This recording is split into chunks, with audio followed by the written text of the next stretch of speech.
ऐसे व्यक्तियों का जो सुन रहे हों। पुंसाम, ऐसे पुरुषों का, सुचिर, दीर्घ काल तक, श्रमस्य, कठिन श्रम करते हुए, ननु, निश्चय ही, अंजसा, विस्तार से, सूर्य भी, शुद्ध भक्तों द्वारा ईडित व्याख्या किया गया, अर्थ कथन, तत् वह गुण, दिव्य गुण, अनुश्रवणम, सोचते हुए, मुकुंद, मुक्तिदाता भगवान का, पाद अरविंदम, चरण कमल, हृदयेशु, हृदय के भीतर, येषाम, जिनके। अनुवाद एवं तात्पर्य शील प्रभुपाद के द्वारा। शील प्रभुपाद की जय। जो लोग अत्यंत श्रम पूर्वक तथा दीर्घ काल तक गुरु से श्रवण करते हैं, उन्हें शुद्ध भक्तों के चरित्र तथा कार्यकलापों के विषय में शुद्ध भक्तों के मुख से ही सुनना चाहिए। शुद्ध भक्त अपने हृदयों के भीतर सदैव उन भगवान के चरण कमलों का ही चिंतन करते हैं जो अपने भक्तों को मोक्ष प्रदान करने वाले हैं। ओम अज्ञानतिमिरन्धस्य ज्ञानाञ्जनशलाकया चक्षुरुन्मीलितं येन तस्मै श्रीगुरुवे नमः। श्रीचैतन्यमनोभीष्टं स्थापितं येन भूतले स्वयं रूपकदा मह्यं ददाति स्वपदान्तिकं। वन्देऽहं श्रीगुरो श्रीयुतपदकमलं। श्रीगुरोन् वैश्वांस श्रीरूपं साग्रजातं सहगणरघुनाथान्वितं तं सजीवं साद्वैतं सावधूतं परिजनसहितं कृष्णचैतन्यदेवं श्री राधा कृष्ण पादान सहगण ललिता श्री विशाखान्वितांस। हे कृष्ण करुणा सिंधो दीनबंधो जगतपते गोपेश गोपिका कांत राधा कांत नमोस्तुते। तप्त कंचन गौरांगी श्री राधे वृंदावनेश्वरी वृषभानु सुते देवी प्रणमामि हरिप्रिय। वाञ्छाकल्पतरुभ्यश्च कृपा सिंधुभ्य एव च पतितानां पावनेभ्यो वैष्णवेभ्यो नमो नमः। जय श्री कृष्ण चैतन्य प्रभु नित्यानंद श्री अद्वैत गदाधर श्रीवास आदि गौर भक्तवृंद। हरे कृष्णा कृष्णा कृष्णा हरे हरे, हरे राम राम राम हरे हरे कृष्णा। सभी वैष्णव भक्तों के चरण कमलों में प्रणाम करता हूँ और आशीर्वाद चाहता हूँ कि जो मैं बोलूँगा परंपरा से हो और अपनी शुद्धिकरण के लिए हो।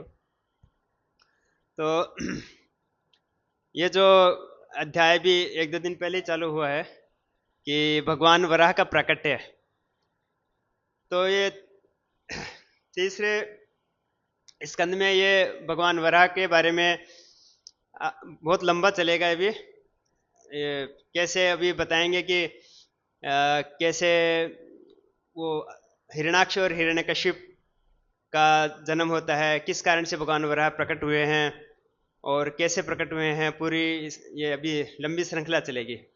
तो ये जो पहले जो प्रसंग आ रहा है तो उसमें ये था कि जब ब्रह्मा जी भगवान के कमलनाल से जब प्रकट होते हैं और जब वो भगवान की आज्ञा के अनुसार सृष्टि का भगवान ने आदेश दिया था सृष्टि का निर्माण करो और जो जीव जैसे उनकी इच्छा थी वैसे उनको एक शरीर देके उनको एक अवसर दो इस भौतिक जगत से मुक्त होने के लिए। तो ब्रह्मा जी ने 1000 साल तक तपस्या की और फिर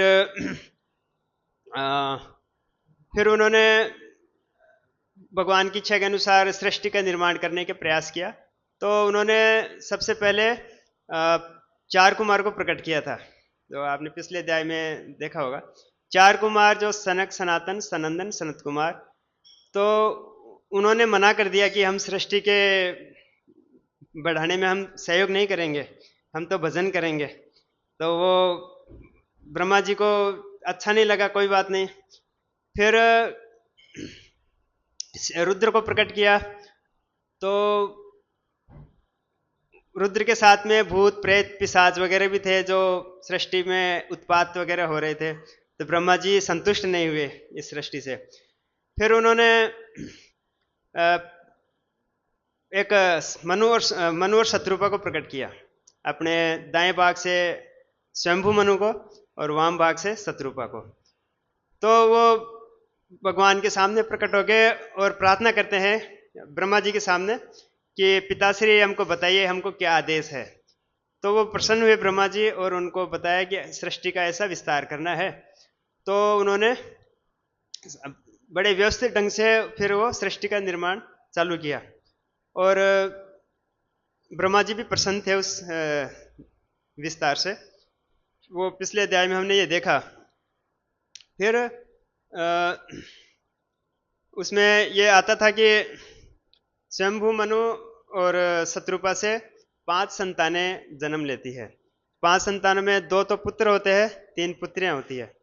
तो 2 पुत्र में स्वयं प्रियव्रत सबसे बड़े पुत्र थे, फिर उत्तानपाद, और 3 पुत्रों में आकुति, देवहूति और प्रसूति।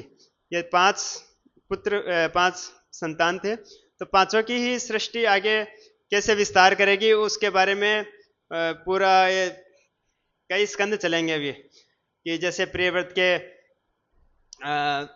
कैसे उन्होंने राज्य किया, फिर उत्तानपाद से ध्रुव महाराज होते हैं, कैसे उनका एक चौथे स्कंद में हम पढ़ेंगे। फिर आकुति को रुचि ऋषि को दिया, विवाह किया रुचि ऋषि से। देवहूति को कर्दम मुनि से विवाह किया और प्रसूति को दक्ष प्रजापति से विवाह किया। फिर उनकी दक्ष प्रजापति के भी अनेक संतानें होती है।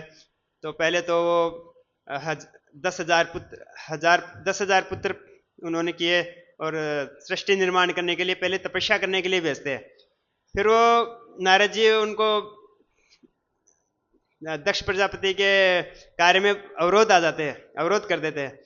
उनको वो बोलते हैं कि सृष्टि के निर्माण करने की आवश्यकता नहीं है, आप खुद भक्ति करके अपना उद्धार करो। तो सृष्टि के निर्माण उन्होंने दक्ष महाराज नाराज हो गए कि उनके सारे पुत्र ब्रह्मचारी हो गए और सन्यासी हो गए, तो वो खुश नहीं थे। फिर उन्होंने वापस 1,000 पुत्रों को उत्पन्न किया।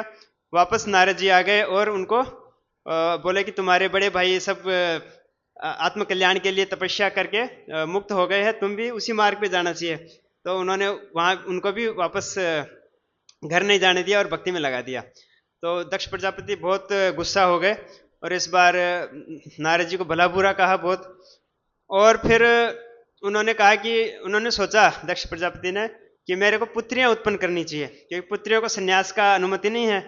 तो उन्होंने 60 पुत्रियां फिर उत्पन्न की और फिर उनसे दक्ष प्रजापति ने कैसे कैसे उनको कुछ कश्यप मुनि को दी 13 और कुछ चंद्रमा को दी, कुछ अग्नि को, ऐसे अलग अलग उन्होंने दिया।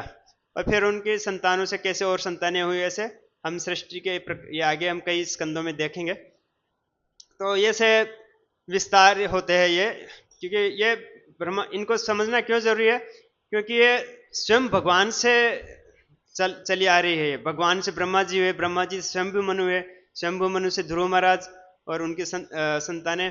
तो ये सृष्टि के आदिकाल से ये सब हम समझते हैं, हमारा हृदय शुद्ध होता है इनका कथाओं को पढ़ने से, सुनने से। कैसे सृष्टि का एक जो भी हम जिस चीज में इंटरेस्ट लेते हैं उस चीज को पूरा जानना चाहते हैं, आगे क्या हुआ आगे क्या हुआ। और जिसमें इंटरेस्ट नहीं होता तो हम चलो ठीक है थोड़ा पढ़ के छोड़ देते हैं। तो वो विदुर जी जब मैत्रेय मुनि के पास गए थे तो उन्होंने उद्धव ने भेजा था उनको। तो मैत्रेय मुनि उनको बता रहे थे कि कैसे भगवान ने उनको ज्ञान दिया। वो सब मैत्रेय मुनि विदुर जी को बता रहे थे और वो बता रहे थे कि विदुर जी को याद किया था भगवान ने उस समय, जो भगवान ने अंतिम प्रस्थान करने से पूर्व, अंतर्ध्यान होने से पूर्व जो शिक्षा दी थी, वो विदुर जी थे उस समय और उद्धव जी, मैत्रेय मुनि थे और उद्धव जी थे। तो मैत्रेय मुनि बता रहे हैं कि भगवान ने आपको याद किया था। तो विदुर जी बहुत भाव विभोर हो जाते हैं, भगवान ने मेरे को याद किया था। तो वो विदुर जी को प्रशंसा कर रहे हैं। जैसे पिछले श्लोक में हमने देखा कि हे पुण्यात्मा श्रेष्ठ राजाओं का आदि हे पुण्यात्मा श्रेष्ठ, ये किसको बोल रहे हैं? विदुर जी को बोल रहे हैं। और कौन बोल रहे हैं? मैत्रेय मुनि बोल रहे हैं कि हे पुण्यात्मा श्रेष्ठ, राजाओं का आदि राजा मनु भगवान हरि का महान भक्त था। ये स्वयंभू मनु के लिए बोल रहे हैं। अतएव उनके शुद्ध चरित्र तथा कार्यकलाप सुनने योग्य हैं। कृपया उनका वर्णन करें, मैं सुनने के लिए अति उत्सुक हूं। जब कोई श्रोता सुनने के लिए उत्सुक होता है तो वक्ता को भी कहने में उत्साह आता है। और जब श्रोता सोता रहता है तो वक्ता भी भगता रहता है। तो वो ऐसा नहीं होना चाहिए। एक जब हमारे भी वेसु में अरविंदाक्ष प्रभु जी नई सीरीज चालू किए हैं 3-4 महीने से, तो अभी पहले स्कंद का पहला अध्याय और 20वां श्लोक ही चल रहा है। तो हर सैटरडे को लेते हैं, वो वीकली होता है। तो अभी अभी एक श्लोक गया था, उसमें ये आता है कि वयम तू न वित्रप्याम उत्तम श्लोक विक्रमे यत श्रृणुताम रसज्ञानाम स्वादु स्वादु पदे पदे। कि भगवान उरुक्रम भगवान विक्रम जिनकी लीलाएं अद्भुत हैं और लौकिक जगत से परे है, उनकी कथाओं को हमको सुनाइए। हम अभी तृप्त नहीं हुए हैं। ऐसा मत समझिए कि आप हम तृप्त हो गए हैं कि चलो ठीक है हमको ऐसे ही शॉर्ट में समझा दोगे। आप विस्तार पूर्वक हमको समझाइए, क्योंकि हम जितना ही सुन रहे हैं उतना ही हमको स्वाद आ रहा है, हमको और सुनने की उत्कंठा हो रही है। जैसे हम कोई भौतिक जगत में क्या होता है, कोई कुछ स्वादिष्ट वस्तु खाते हैं, हम कोई फिस्ट प्रोग्राम होता है, गुलाब जामुन वगैरह खाते हैं, तो हम 2-4 खा के हम स्वाद हमारा कम हो जाता है फिर, और हम उसको नहीं खाना चाहते हैं। परंतु भगवान की कथा एक ऐसी है कि हम जैसे ही और सुनते हैं और हमको सुनने की लालसा होती है, और सुनते हैं और लालसा होती है। जैसे ऐसा बताते हैं कि नाम का फल क्या है, नाम जप करते हैं तो उसका फल क्या है। अगर हमारे अंदर और नाम जप करने की इच्छा हो रही है तो वो सही तरीका है नाम फल का। अगर हमारे में इच्छा नहीं हो रही है तो हमने वो सही रूप से उसको लाभ नहीं लिया है। ऐसे ही हम भगवान की कथाओं को जितना सुनेंगे और उसको सुनना चाहेंगे। जैसे चैतन्य महाप्रभु क्या करते थे, ध्रुव महाराज की कथाओं को 108 वर्ष से ज्यादा उन्होंने सुना। 100 वर्ष सुना ध्रुव महाराज की कथाओं को, प्रहलाद महाराज की कथाओं को।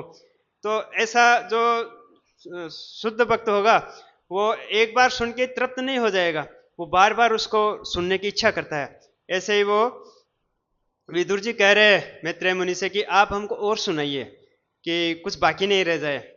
तो तात्पर्य हम थोड़ा पढ़ते हैं कि दिव्य छात्र वे हैं जो प्रमाणिक गुरु से वेदों को सुनकर प्रशिक्षित बनने के लिए कठिन तपस्या करते हैं।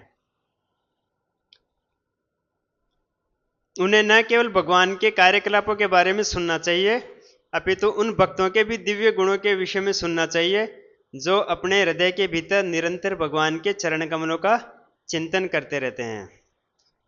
तो ये जो बताया कि भगवान के जो भक्त होते हैं वो हमेशा भगवान के भक्ति में, भगवान के ध्यान में, भगवान के चरण कमलों में अपने मन को निवेश रखते हैं हमेशा।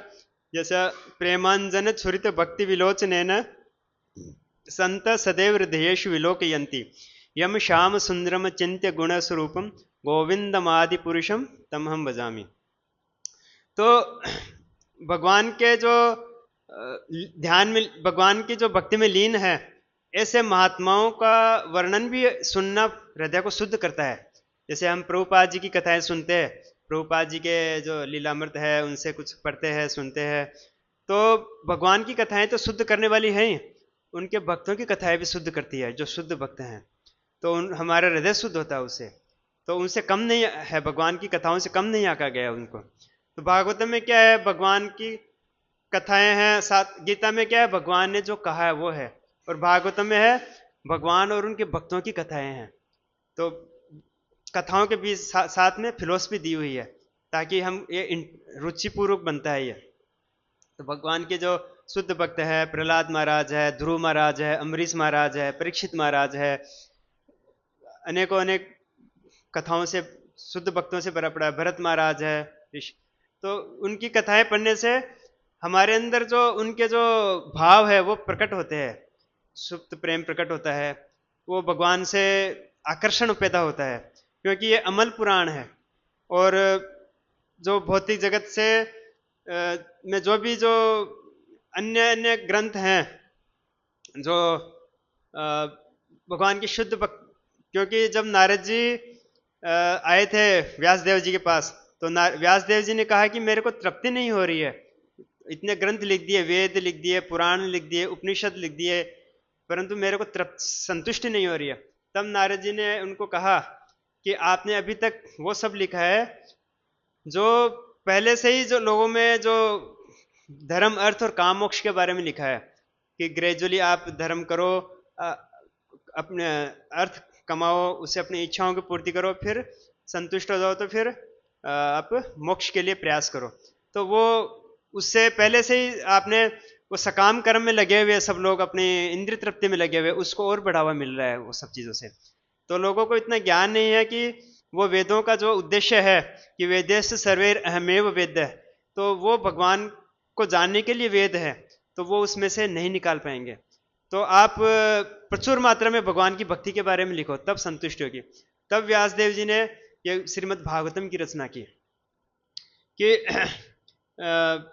जब हम देखते हैं कि जो पहला दूसरा श्लोक आता है भागवतम का कि धर्मो प्रोजित केतु अत्र परमो निर्मत शरणाम सताम वेदम वास्तव अस्तु शिवदम ताप त्रयन उन्मूलनम। श्रीमद् भागवतम पुराणम रचितम, जो कि व्यासदेव जी ने लिखा है, श्रीमद् भागवत पुराण अमलम यद वैश्वानाम प्रियम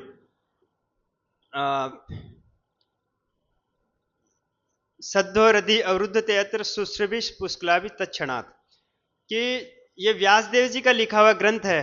इसको पढ़ते ही, इसको पढ़ने की इच्छा मात्र करने से ही भगवान हमारे हृदय के अंदर विराजमान हो जाते हैं। इच्छा मात्र करने से ही। कब होते हैं? पढ़ने के बाद नहीं, तुरंत। सद्यो रधि अवरुद्धते, भगवान तुरंत हमारे हृदय में प्रकट होते हैं।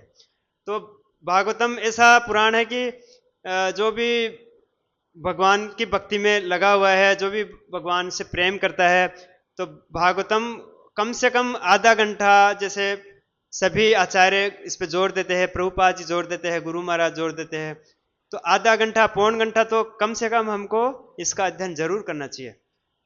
तो हम धीरे धीरे इसका आस्वादन हमको मिलेगा। तो पीबत भागवतम रसमालयम मुहुः रहो रसिका भूवि भाविका, कि ऐसा फिर तीसरा ये इस श्लोक में आता है कि ये सभी शास्त्रों का, सभी वेदों का पका हुआ फल है, और इसको सुखदेव गोस्वामी ने, इसको जब कोई फल को सुख छू लेता है तो वो और स्वादिष्ट हो जाता है। ऐसे सुखदेव गोस्वामी द्वारा ये निसृत है, ये उच्चारित है, तो ये और भी स्वादिष्ट हो गया है। तो इसको भर भर के, जैसे हम अमरस के प्याले पीते हैं, वैसे भागवतम को हमको भर भर के पीना चाहिए, प्रचुर प्रमाण में पीना चाहिए। तो ये इसकी महिमा है। तो ये आगे और पढ़ते हैं। भगवान के शुद्ध भक्त को क्षण भर के लिए भी भगवान के चरण कमलों से विलग नहीं किया जा सकता। जब हिरण्याकशिपु, अभी आगे आएंगे वो उनका, जब ये हिरण्याकशिपु ने पूरा शक्ति लगा दिया, ब्रह्मांड का सबसे शक्तिशाली व्यक्ति था वो उस समय का, और ब्रह्मा जी से वरदान मांगा था कि मुझे कोई भी नहीं मार सके और मुझे ब्रह्मांड का सबसे शक्तिशाली व्यक्ति बनना है। तो उन्होंने 36,000 साल तपस्या करके ब्रह्मा जी से अमर तो नहीं बना, परंतु उन्होंने ऐसा ब्रह्मा जी को वरदान में फंसाया कि वो अमर जैसा ही हो गया एक तरह से। तो फिर उनके पुत्र रूप में प्रहलाद महाराज आए। तो प्रहलाद महाराज जब नारद जी के वचनों से, जब उनके माता कयाधु उनके आश्रम में थी नारद जी के, तब उन्होंने गर्भ में उनको सीख लिया था नारद की शिक्षाओं को। तो वो अपने पिता का बात को नहीं मानता था और विष्णु का बड़ा भक्त था। तो उन्होंने कितना प्रयास किया। जब ये पिक्चर आई है उसमें, जब नरसिंह अवतार का जो पिक्चर आई है उसमें भी बताया है कितना उन्होंने प्रताड़ित किया, जलाया, समुद्र में फेंका, आग में जलाया, और भाले से कोशिश की मारने की, और जहर दिया या पहाड़ से फेंका। तो अनेक प्रकार से उन्होंने उसको मारने की प्रयास किया, परंतु भगवान वो बिल्कुल टस से मस नहीं हुए। अपने भक्ति में भगवान विष्णु में इतना उनको विश्वास था, दृढ़ विश्वास था कि वो टस से मस नहीं हुए, और भगवान को उन्हें बचाने के लिए प्रकट होना पड़ा नरसिंह भगवान के रूप में। तो भगवान के शुद्ध भक्तों को क्षण भर के लिए भी भगवान के चरण कमलों से विलग नहीं किया जा सकता। हरिदास ठाकुर को 22 बाजार में पीटा गया कि हरि नाम लेना छोड़ दो, तब तुमको छोड़ देंगे हम। परंतु हरिदास ठाकुर क्या बोले? कि मेरी बोटी बोटी काट दो परंतु मेरी जीवा से हमेशा हरि नाम ही निकलेगा। तो ऐसे शुद्ध भक्त कभी भी भगवान को छोड़ नहीं सकते हैं। भौतिक परिस्थितियों के कष्टों से निसंदेह भगवान सदैव समस्त प्राणियों के हृदयों के भीतर रहते हैं, किंतु वे उसके विषय में नहीं जान पाते क्योंकि वे मोहिनी भौतिक शक्ति द्वारा ठगे जाते हैं। तो सभी व्यक्ति नहीं जानते हैं कि भगवान हमारे हृदय में है। भगवान परमात्मा रूप में सभी जीवों के हृदय में है। जो कुछ आध्यात्मिक है, जो कुछ भक्ति में है, वो लोग जानते हैं कि भगवान हमारे हृदय में परमात्मा रूप में है। हमारे क्या सभी जीवों के हृदय में परमात्मा रूप में निवास करते हैं, परंतु फिर भी हम उसको रियलाइज नहीं कर पाते हैं कि भगवान हमेशा हमको देख रहे हैं। वो भौतिक मोहिनी शक्ति द्वारा ठगे जाते हैं कि ऋषभदेव क्या बोलते हैं, नूनम प्रमत्तः कुरुते विकर्म यत इंद्र प्रीत्य आपृणोति न साधु मन्ये आत्मनोयम असन्नपि क्लेशद आसदे है। कि हमको जो शरीर मिला है तो वो नूनम प्रमत्तः कुरुते विकर्म है। ये हमारे विगत पाप कर्मों के कारण हमको ये शरीर मिला है, जो जन्म मृत्यु जरा व्याधि का शरीर है और बार बार हमको कष्ट दे रहा है। अगर हम वापस वही कार्य करते रहेंगे तो वापस वही परिणाम मिलेगा, तो वापस एक और शरीर मिलेगा। हम वापस इंद्र तृप्ति में लग जाते हैं वो ये शरीर पाके, फिर वापस हमको वो एक कर्म का एक रिएक्शन होता है, कर्म फल मिलता है। फिर वो कर्म फलों के लिए हमको एक शरीर दिया जाता है उसको भोगने के लिए, और वो भोगते हम वापस वो पुनरपि जननम पुनरपि मरणम पुनरपि जनरी जठरे शरणम, बार बार चर्वित सर्वनाम करते रहते हैं और उससे बाहर नहीं निकल पाते कभी भी। तो इससे बाहर निकलने के लिए उसको न साधु मन्ये आत्मनोयम असन्नपि क्लेशद आसदे है। उसको साधु लोग अच्छा नहीं बताया गया है कि ये जो चक्कर चल रहा है ये सही नहीं है, इससे बाहर निकलो। तो फिर क्या बताते हैं कि पराभवस्तावत अबोध जातो यावत न जिज्ञासतम आत्मतत्वम यावत क्रिया तावत इदम मनो में कर्मात्मकम यानी शरीर बंध है। कि हमारी बार बार हार होती रहती है, बार बार हम मरते रहते हैं। मरते तो सभी है, परंतु अगर वापस नहीं मरना हो, ऐसा हमको मरण हो कि वापस नहीं मरना भी, तब वो हमारी हार नहीं होती, तब वो हमारी जीत है। तो हमारी बार बार हार होती रहती है। पराभव तावत अबोध जातो यावत न जिज्ञासतम आत्म तत्वम, जब तक आत्म तत्व के बारे में हम जिज्ञासा नहीं करेंगे कि मैं क्यों ऐसा कष्ट में पड़ा हूँ, क्यों मुझे बार बार जन्म लेना पड़ता है, क्यों मुझे कष्ट पार मिल रहा है, तो इससे ये जिज्ञासा जब तक नहीं आएगी, अथा तो ब्रह्म जिज्ञासा, तो ये जिज्ञासा जब तक नहीं आएगी तब तक बार बार हमारी हार होती रहेगी। और फिर बता रहे हैं अतः कर्म से प्रयुक्ते अविद्याम आत्मन्युपधीय माने प्रीतिर्न यावत मयि वासुदेवे न मुच्यते देह योगेन तावत। अतः कर्म, इस प्रकार कर्म के कारण बार बार हमको एक शरीर लेना पड़ता है। और अविद्या आत्मन्युपधीय माने अविद्या के कारण एक शरीर लेना पड़ता है। और प्रीतिर्न यावत मयि वासुदेवे, तो भगवान बोल रहे हैं, ऋषभदेव कौन थे? ऋषभदेव शिक्षा दे रहे हैं 100 पुत्रों को, जिन सबसे बड़े भरत महाराज थे, वो 100 पुत्रों को शिक्षा दे रहे हैं। उसका ये प्रसंग है 5वें अध्याय का 5वें स्कंद का 5वें अध्याय में, कि जब ऋषभदेव भगवान विष्णु के अवतार थे तो वो बता रहे कि जब तक मेरे चरण कमलों में प्रेम नहीं होगा मनुष्य का, तब तक ये चक्कर चलता रहेगा। प्रीतिर्न यावत मयि वासुदेवे न मुच्यते देह योगेन तावत, तब तक ये शरीर की जो चक्कर है उससे मुक्त नहीं हो सकता है। तो यहाँ पे वो बता रहे किंतु वे विषय में मोहिनी शक्ति द्वारा ठगे जाते हैं। तो हम बार बार ठगे जा रहे हैं भगवान की बहिरंगा शक्ति द्वारा। तो उससे निकलने के लिए हमको ये ग्रंथ है, भगवान के शुद्ध भक्तों का संग बहुत जरूरी है, ग्रंथों का अध्ययन बहुत जरूरी है, हरे नाम तो है ही, और भगवान से प्रार्थना करना है। तथापि भक्त भगवान की उपस्थिति का अनुभव करते हैं, इसलिए वे अपने हृदय के भीतर भगवान के चरण कमलों का सदैव दर्शन कर सकते हैं। भगवान के ऐसे शुद्ध भक्त भगवान के ही तुल्य गौरवशाली होते हैं। वस्तुतः भगवान उन्हें अपनी अपेक्षा अधिक पूजनीय मानने की संस्तुति करते हैं।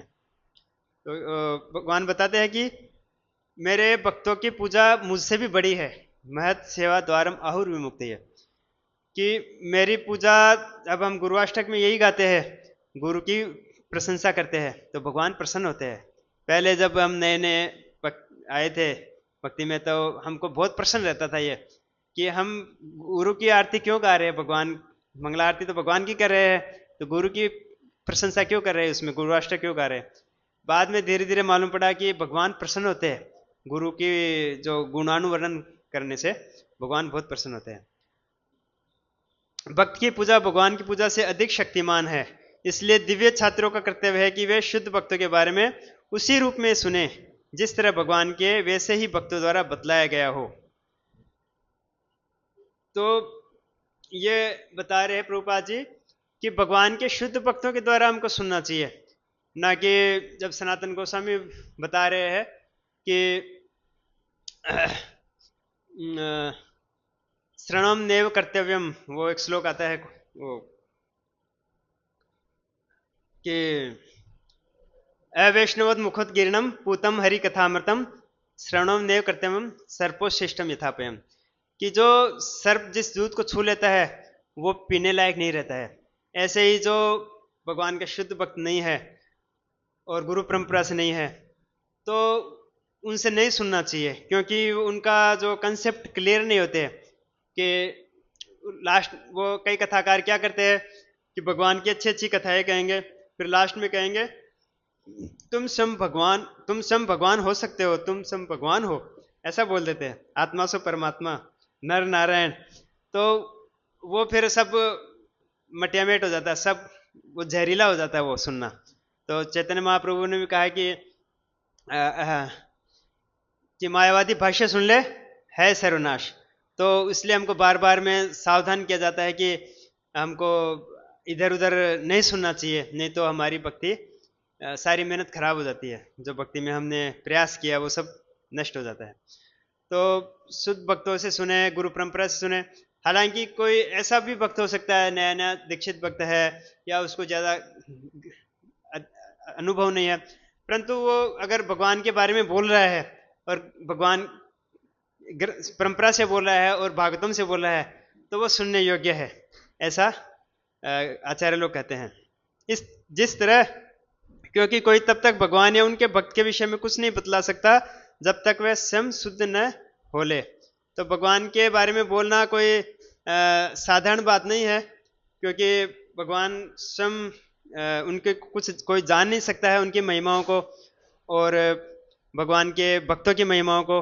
इसलिए हमको जितना श्रवण करेंगे उतना ही हम बोल सकते हैं, जब तक हम श्रवण नहीं करेंगे तब तक हम बोल नहीं पाएंगे। तो बार बार श्रवण करना है, प्रचुर मात्रा में श्रवण करना है, सुनते रहना सुनते रहना सुनते रहना है। जो एक अच्छा श्रोता होता है वही एक अच्छा वक्ता भी होता है। इसलिए हमको जहाँ हमको एक प्रेरणा मिलती है वहाँ हमको जरूर सुनना चाहिए। तो हम यही इसको पूरा करते हैं। और किसी का कोई प्रश्न हो तो, कोई टीका टिप्पणी हो तो स्वागत। वंशा कल्पतरुभ्यश्च कृपा सिंधुभ्य एव च पतितानां पावनेभ्यो वैष्णवेभ्यो नमः।